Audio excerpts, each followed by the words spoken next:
Сайн байцгаана уу? Apply сурвалж зуршлын төгс эрхлэн талхиж би Момшогийн бодлого болон бодолтууд. За Японы засгийн газрын тэтгэлэг хөтөлбөр буюу Момшо шалгалтын материал 2019 он Косэн буюу техникийн коллежийн оюутан математик бодлого 1-2 гинэ.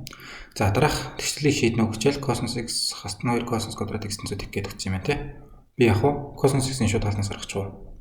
Cosmos X-ийн шууд хаалтнаас гаргах юм бол энэ дээр 1 нь үлдэн хастг нь 2 шиг Cosmos X үлдэн те.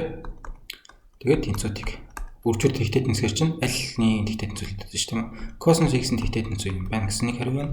Нөгөөд нь болохоор нэгээс нь 2 шиг Cosmos нэгээс нь 2 шиг Cosmos X нь тэгтээ тэнцүү гэсэн нэг хариу байна.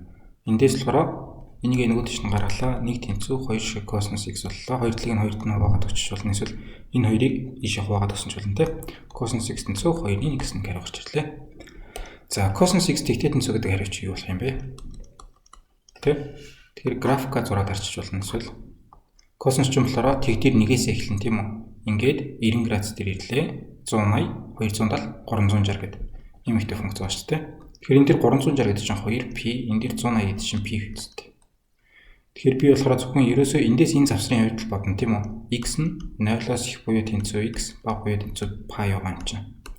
Энд зөвхөн бодсон чинь Cosmos X-ийн тэгтээ тэнцүү 1 байлаа, ингэж явж тэг боллоо, ингэж явж хасах 1 боллоо шүү дээ. Тэгтээ тэнцүү гэдэг нь болохоор зөвхөн энэ утга байгаа зү. Хизээ үлээ 90 градус дээр тийм үү? Пик бах нь 2. X тэнцүү пик бах нь 2 үед Cosmos X буюу Cosmos пик бах нь 2 маань тэг болно. Тэг Cosmos X тэнцүү тэг гэдэг маань энэ завсарт бол зөвхөн ийм шийдтэй юм байна. Хэрвээ энэ дээр нөгөө 0-оос яхин пигийн хооронд ч юм уу гэсэн тийм завсар зааж өгөөгүй байсан бол яхаар байна. X тэнцүү пик бах нь 2 нэмдэг нь ядын пк гэж бичдэг ч юм уу те. Тэгэхээр 90 градус дээрээ дахиад 270 дээрээ дахиад энэ дээр гэдээ бахан тэгвдэх гэх шийднүүд байж болно тийм үү. Тэгсэн чинь ийм мууч заагаад өгсөн юм чинь болохоор зөвхөн X тэнцүү 90 градус гэсэн нэг хариу байгаа юм. Нөгөөх нь болохоор Cosmos X тэнцүү 2-ын 1 гэсэн хариу байгаа шүү дээ. Тэгэхээр бол графикаар л хийе. Ингэж жагаад би нэг дээр тэг дээр хасах нэг дээр тэг дээр нэгээсээ эхлээд явлаа 90 градус дээр ирлээ 180 гэд тусчих. Угаасаа 0-0 пиг яран л юм чинь те. За x нь 2-ын 1 гэдэг чинь энэ дээр шүү дээ. 2-ын 1 те. Энд нэг утга байгаа. Энэ доорх ч юм болохоор хас 2-ын 1 болж шүү дээ. Энэ бол орохгүй. Энэ зөвхөн дээдлийнх нь нэмэх 2-ын 1 гэдэг утга маань яадаг үлээ.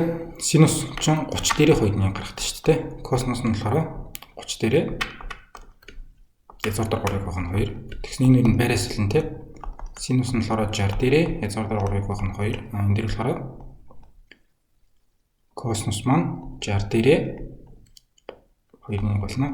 Тэгэхээр энэ 2-ын 1 болоод байгаа энэ маань хэд юм бэ гэхээр 90-ээс жоохон ишиг хөдөлсөн бодоос тэр энэ дээр болохоор 60 дээрээ Cosmos 60 дээрээ 2-ын 1 90 дээрээ болохоор тэг болох хэрэгтэй юм тийм үү? За эндээс болохоор 60 градус гэдэг 60 градусаар нь тавьсан ч болно. Эсвэл болохоор пик бах нь 3 гэж чиггүй. 2 p чинь өөрөө 360 болно. P чинь өөрөө 180 байгаа. 180-ыг 3-т хувааж штэ. 180-ыг 3-т хувааж 60 болно шүү дээ тийм үү? За тэгвэл хариугаа бичгтээ энэ дээрийн x тэнцүү нэг нь болохоор 90 градус дээрээ энэ нь биелж байгаа тийм Cosmos X тэнцүү тийг нь биелж байгаа. Нөгөөд нь болохоор 60 градус дээрээ пик бахан 3 дээрээ энэ биелж байгаа. Cosmos 60 дээрээ 2-ын 1. Тэгээд хэрвээ ийм хил зааж өгөөгүй байсан бол x тэнцүү пик бахан 2 нэмдэг нь pk гэдэг ч юм уу. Эсвэл нөгөөт нь болохоор x тэнцүү пик бахан 3 дээрээ нэмдэг нь 2 pk гэдэг ч юм уу тийм. Үеийг нь бодож аваад ингэж үчих байсан. К нь болохоор бүхэл тоош өгж байгаа тийм үү. Энд болохоор мужиг нь 0-оос p-ийн хооронд байна гэдэг утсан юм чинь. Нэг нь болохоор 90 градус, нэг нь болохоор 60 градус гэсэн юм хариу гарах юм байна. За apply юм байла. Баярлалаа баяртай. Дараа дахин уулзъя.